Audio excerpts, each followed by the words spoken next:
Un gros bonjour! Ici, on a l'histoire d'un pilote. Il veut aller du point A au point B. D'ailleurs, on a les coordonnées, le point A 25-50, le point B 150-200. Si on regarde, de 25 à 50, j'ai donc ici un accroissement de 125, et de 50 à 200, un accroissement de 150. J'ai donc l'honneur de vous affirmer que j'ai les composantes du vecteur AB. Je l'appelle aussi le vecteur N. Et évidemment, ce sont des composantes pour un vecteur déplacement en kilomètres. Malheureusement, j'ai pris la lettre N parce qu'il est naïf, si notre pilote commande à l'avion un tel vecteur déplacement, il n'arrivera pas à la même place, parce qu'il va plutôt arriver ici, au point C. Alors, il n'arrivera pas à la bonne place étant le point B, il va plutôt arriver au point C. Donc, le vecteur résultant. Le vecteur résultant, c'est le vecteur naïf plus le vent qui frappe l'avion. Ça va donner le vecteur résultant, qui est ici.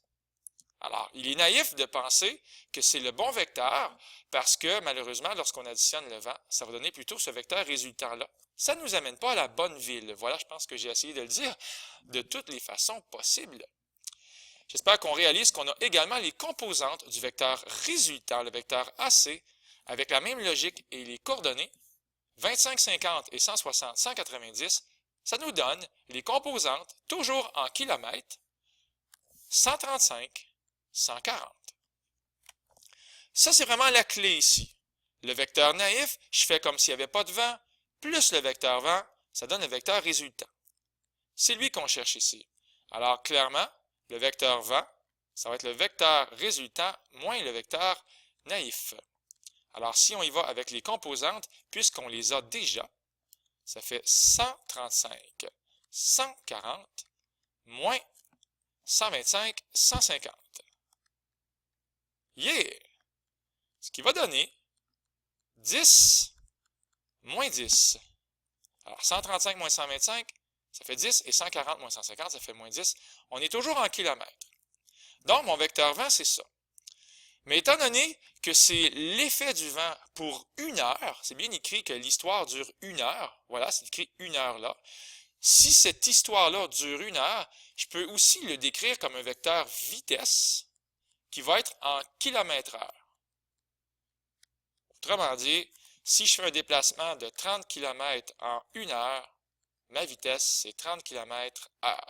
Alors, si je fais de telles composantes en kilomètres en 1 heure, ça veut dire que je vais avoir de telles composantes ici en kilomètres-heure. Voilà, il est là. Alors, on peut le grossir, en tout cas, il est ici, tiens, je vais le dessiner là. Il n'est plus très, très, très à l'échelle, mais j'aime son orientation. Surtout quand c'est 10 et moins 10, c'est très, très, très facile de voir que l'orientation de ce tel vecteur-là va être de 315 degrés. Alors, vous pouvez, si vous voulez vous amuser, là, faire 10, moins 10. Tiens, alors vraiment, ici, je suis en train d'en faire beaucoup trop pour vous. Alors, ça va donner un angle de 45 degrés lorsqu'on fait tangente moins 1.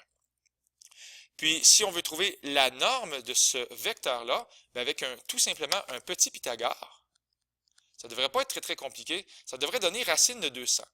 Ou si vous préférez, environ 14,42. 14,14, pardon. Voilà, c'est mieux. Kilomètres-heure.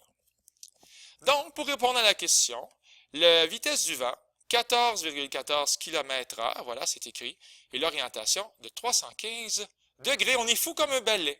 On a terminé la question. Au revoir.